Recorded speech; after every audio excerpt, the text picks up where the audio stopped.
All right, so guys, for the Ezekiel really quick, I would be under the arm, 4 fingers inside the sleeve, palm facing down, make sure the sleeve is deep. I set my check stop, which is the fist. If I can go all the way across, I do, okay? But let's say I can't. Right on the trach, I lift with the arm that's under the head because I'm trying to drive his neck into the check stop, which is all chokes, okay? Now, let's say that I was going for the arm triangle off of this. Just relax for me here. You're going to turn to your side. He turns to his side, okay? But my hand clears his shoulder. Then we would go backside Ezekiel, check stop, and then I'm lifting in this position. So we're not repping either of those today, but I want you to understand that those are all great options from here, okay? We're going to be working the arm triangle, all right? Specifically the arm triangle where we don't have to dismount in position, okay? So I'm going to be under the head. Typically, I like to try the Ezekiel first to get the hand up so that we can start to isolate elbow. So everybody on this side.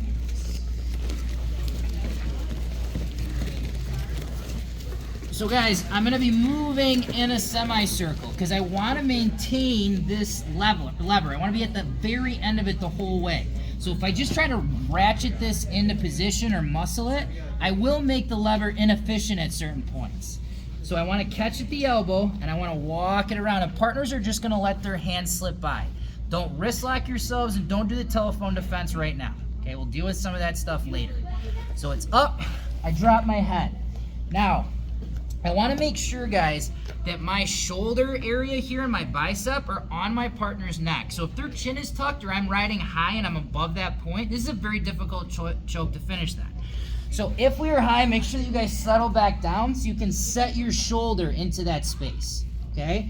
I'd like to try to get as close as I can ear to ear. I'm gonna be palm to palm, and elbow is gonna be flared out for my initial base. Now, the nice thing about mount, guys, is that I can prevent my partner from turning to their side a lot easier, especially if my legs already started underneath them. So when I start to go for this choke, my left leg, I basically wanna take it, so guys, come from behind here.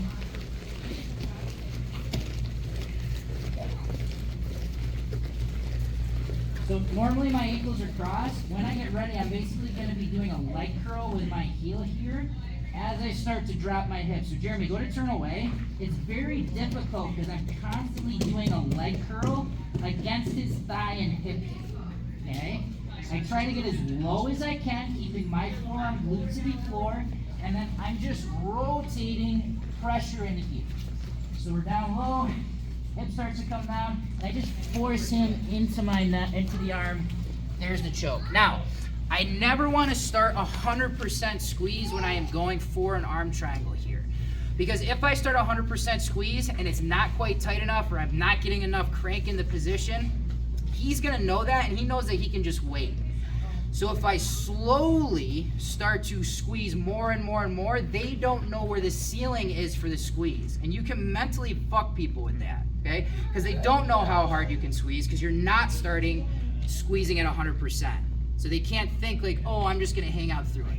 So when you guys go and you start to ratchet through, just slowly start applying more and more and more and more pressure. Don't start 100% squeeze. Does that make sense? All right, with your partners, guys, 2 times a piece.